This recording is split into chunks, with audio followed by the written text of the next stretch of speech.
Jorge Selume y Tatiana Clima hacen la conversación hoy día de actualidad, de política, aquí en Mesa Central. Jorge, tu turno para la joyita que te harás también para, No, para hoy. mi joyita no es tan entretenida, no es tan internacional, ni tampoco tiene un impacto global como lo que sucedió con Bad Bunny en el Super Bowl, algo mucho más pedestre, pero Ya. que creo que sirve como un punto de referencia para lo que viene para adelante, y tiene que ver con un informe que se publicó en La Tercera el día viernes, que pasó un poco colado, yo creo, de una consultora especializada en temas medioambientales que se llama Smart Compliance, ¿ya?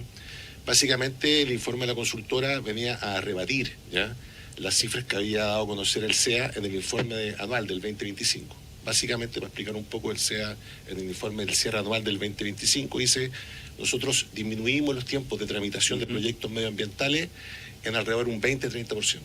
Esta consultora va, toma todos los casos, que son alrededor de 2.900 casos, y concluye justamente lo contrario, ¿ya?, de que no se redujeron los tiempos en un 20 y 30% más o menos, sino que aumentaron los tiempos de tramitación, hasta a veces en un 38%. ¿Ya? Las principales diferencias están en los proyectos medianos, más que en los grandes. ¿Ya? Y después salió efectivamente el SEA con una réplica a decir que ellos habían tomado ciertos casos específicos. Acabo de ocupar un término que está un poco manoseado, pero habían hecho una especie de cherry picking. Ya. Ahora, yo creo que esto no es, lo menciono no porque me quiera detener en este caso en específico, porque temas de cifras han ocurrido en todos los gobiernos, ¿ya? Esta cuestión no es ni de izquierda ni de derecha, ¿ya?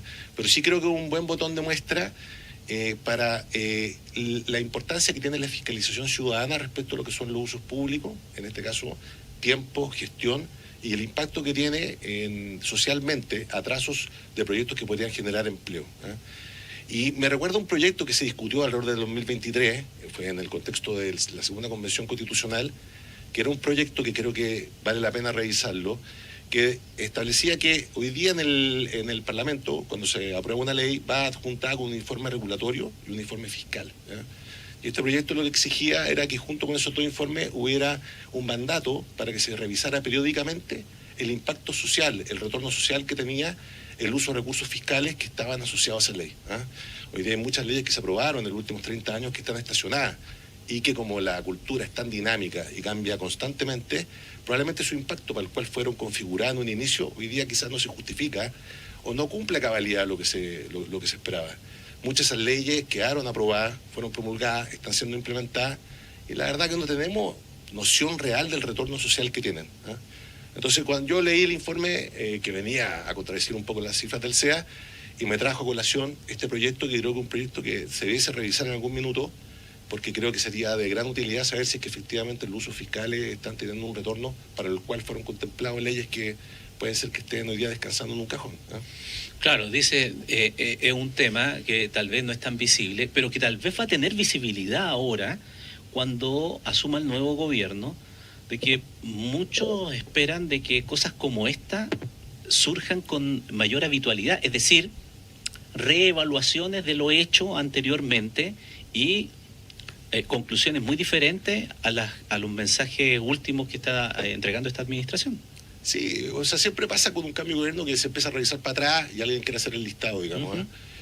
Yo creo que sería óptimo que no dependa de los gobiernos de turno, que sea una cuestión de política institucional. Y así como existe un consejo para la transparencia, en el fondo acá tenéis que tener, no sé si es una oficina, cómo se llamará, pero ir midiendo y trazando efectivamente en el tiempo cuál es el retorno social que tienen los proyectos que se aprueban y que irrigan gasto fiscal. Y eso efectivamente es un trabajo que no se hace, y que hoy día, con el mundo tan dinámico que tenemos, es muy probable que soluciones que se crearon, se aprobaron en el año X, de años después quizás no den el ancho para lo que fueron creados. Entonces, lo menciono como para que no dependa, digamos, del gobierno de turno. Muchas veces el gobierno de turno hace una selección bastante interesada de cosas a subrayar, porque básicamente se busca la ganancia corta, y también muchas veces propuestas de candidatos en periodos electorales son netamente populistas y no resisten mucho análisis, y yo creo que cuando tenemos este tipo de información a la mano, con datos duros, trazables y comprobables, se puede hacer mejor política pública. ¿Tatiana? Sí, este tema lo hemos hablado desde el ángulo de la reforma del Estado, ¿no? Y Jorge tiene un punto. Tenemos, bueno, tenemos la Contraloría General de la República que evidentemente puede fiscalizar el buen uso de los recursos públicos, pero evidentemente no está dentro de su rol, no tiene tampoco cómo hacerlo, el retorno social que tiene las leyes o ciertos programas. Y yo creo que ahí tenemos un problema que es evidente, que tiene que ver también con lo que dice Jorge de las leyes que se aprueban y que de pronto se aprueban y ahí quedan, las olvidamos, pero también de los programas que se crean y que luego se crean otros programas que duplican. O sea, mira, yo creo que aquí tenemos un problema básicamente que no tenemos mucha capacidad de entender muy bien la cantidad de programas y la cantidad de cosas que se están implementando en el Estado, si son cosas que son atingentes a la realidad de hoy día, si son cosas que se están duplicando, si los recursos públicos evidentemente están trayendo, que están invertidos, están trayendo rédito a la sociedad, pero como todo esto tiene un lado político que es complejo, yo creo que aquí tiene que ver con dos cosas. Uno es tener la voluntad de hacer algo como lo que dice Jorge, que básicamente ojalá fuera de un organismo que no dependiera del Estado, ¿no? Porque aquí viene lo difícil, ¿no? Cuando tú implementas una ley, creas programas y contratas personas. Y cuando tú decides de que hay algo que ya no está funcionando o que no debiera funcionar, tienes que despedir a esas personas y cortar los programas. Y yo creo que ese tipo de cosas son costosas políticamente. Y lamentablemente, como en los últimos años la política ha girado en torno a reelecciones o a ofertas más pomposas que las anteriores, es súper poco... es súper poco pop ponerte a echar personas, por más que lo haya prometido el presidente electo. En lo concreto es muy poco probable que se vayan a ir todas las personas que él dijo que se iban a ir del Estado. Primero, porque no hay ninguna capacidad de que se vayan 300 y tantas mil personas. Y segundo, porque esas 300 y tantas mil personas están contratadas bajo un régimen que hay que sacarlo y comprobarle a través de sumario administrativo o es muy difícil sacar a las personas a contratas en el Estado, ¿no? Entonces yo creo que tenemos un doble problema. Tenemos un montón de gestión que está haciendo el Estado de la que no sabemos cuál es el retorno, pero también tenemos poca clase política decidida a hacer cambios necesarios que son evidentemente no populares y por tanto yo creo que esa persona que haga una buena reforma del Estado tendrá que tener en mente que hasta ahí va a llegar su carrera, por lo menos en el corto plazo políticamente. Jorge. Sí, no solo para complementar lo de la Tati, no solo tiene que ver con reducción del gasto, digamos, también yo creo que esto tendría cierta utilidad a la hora de priorizar los proyectos legislativos, porque muchas veces el Parlamento está lleno de proyectos.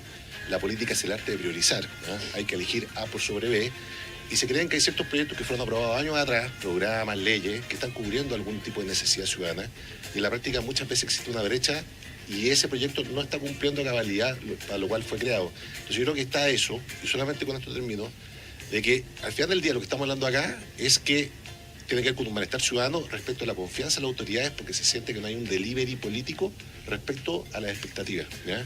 Entonces hoy día, por ejemplo, se habla mucho de la emergencia en seguridad, emergencia en economía, emergencia en migraciones, pero la madre de todas esas emergencias es la emergencia política, que hace mucho tiempo se viene discutiendo, a través de reforma del Estado, o como queramos titularla.